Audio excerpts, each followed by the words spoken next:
আমার বাবা নেই, আমি ইতিম অসহায় একটা মেয়ে। আমার যৌতুকের কারণে বিয়ে হচ্ছে না। যদি আমার বাবা থাকতো তাহলে হয়তো আমার এমন হতো না। আমার বাবা আমাকে দেখে শুনে অনেক ভালো করে বিয়ে দিত। তো আমি একটা এমন ভালো মনের মানুষ চাচ্ছি, তার বয়স যেমনই হোক না কেন, যে সারা জীবন আমাকে ভালোবাসবে, তার পাশে রাখবে। সুন্দর পুরুষ চাই না, দায়িত্ববান পুরুষ চাই যে আমার দায়িত্ব নিতে পারবে। সুপ্রিয় দর্শক, আসসালামু আলাইকুম। দেশে দেশে বাইরে থেকে যারা আমাদের ভিডিওটি দেখছেন তাদেরকে জন্য অসংখ্য ধন্যবাদ। আমার সামনে দাঁড়িয়ে আছে একটি বোন, শুনবো তারই জীবনের গল্প। আসসালামু আলাইকুম আপু, ওয়ালাইকুম আসসালাম। কেমন আছেন? ভালো আছি, আপনি ভালো আছেন? আলহামদুলিল্লাহ আপু, ভালো আছি। আপু, আপনার নাম? আমার নাম রূপা। গ্রামের বাড়ি কোথায়? জামালপুর, মাদারীগঞ্জ। জামালপুর, মাদারীগঞ্জ। হুম। পরিবারে কে কে আছে আপু? শুধু আমার মা। মা আছে। হুম। আচ্ছা আপু, বয়স কত আপনার? আমার বয়স 20। 20 বছর। হুম। তো আপনি প্রাপ্তবয়স্ক হয়েছেন। হুম। এখন আপনি কি আমাদের এখানে কোনো আর্থিক সহযোগিতার জন্য এসেছেন নাকি বিয়ের জন্য? বিয়ের জন্য আসছি। বিয়ের জন্য এসেছেন। তো কিরকম লোক বিয়ে করতে চাচ্ছেন আপনি? আমি ভালো একজন মনের মানুষ চাচ্ছি, তার বয়স যেমনই হোক না কেন সে আমাকে ভালোবাসবে, আমার ভরণ পোষণের দায়িত্ব নিতে পারবে।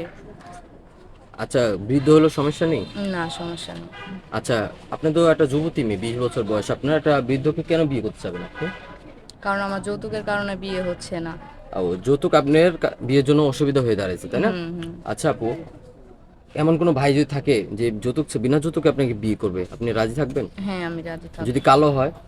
সে কালো হোক বা তার বয়স বেশি হোক, তাতেও আমার আপত্তি নেই। যদি একটা বউ থাকে? তাতেও আপত্তি নেই। যদি দ্বিতীয় বউ থাকে? তাতেও আপত্তি নেই। উম, দুইটা বউর সাথে থাকবেন আপনি?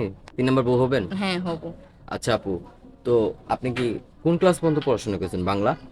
ক্লাস 8 পর্যন্ত। ক্লাস 8 পর্যন্ত। হুম। আরবি পড়া জানেন? জি, জানি। নামাজ কালাম পড়েন, পাঁচ জি। ওয়াক্ত? জি, পড়ি। আচ্ছা আপু, আপনি তো গ্রামের মেয়ে, তাই না? হ্যাঁ। আপনি কি গ্রামের সংসারিক কাজ সব পারেন? হ্যাঁ, পারি। সব কাম পারবেন আপনি? জি, পারি। আচ্ছা, যদি আমরা কোনো আপনার প্রবাসী ভাইয়ের সাথে বিয়ে দিই, তো যদি বলে আপনি কোনো কাজ কাম পারেন না অথবা অলস, এটা কোনো কমপ্লেন করবে আমাদের? না, করবে না।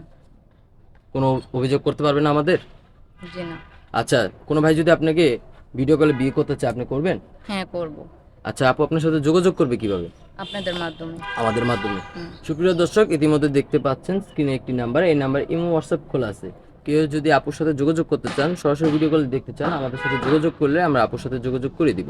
কেউ অযথা ভিডিও কল অডিও কল দিবেন না, তাহলে আমরা ব্লক মারতে বাধ্য হব। আচ্ছা আপু, কোনো ভাই যদি আপনাকে বিয়ে করে দিতে তার গ্রামের বাড়ি পাঠিয়ে দেয়, আপনি যাবেন? হ্যাঁ, যাব। তার কথা মতো চলবেন, স্বামীর সেবা করবেন? হ্যাঁ, করব। আচ্ছা আপু, আপনি ভালো থাকেন, আপনার একটা মনে মানুষ জুগিয়ে দেওয়ার চেষ্টা করবো। আসসালামু আলাইকুম। ওয়ালাইকুম সালাম। আমার বাবা নেই, আমি ইতিম অসহায় একটা মেয়ে। আমার যৌতুকের কারণে বিয়ে হচ্ছে না।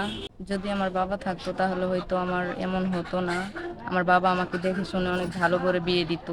তো আমি একটা এমন ভালো মনের মানুষ চাচ্ছি, তার বয়স যেমনই হোক না কেন, যে সারা জীবন আমাকে ভালোবাসবে, তার পাশে রাখবে।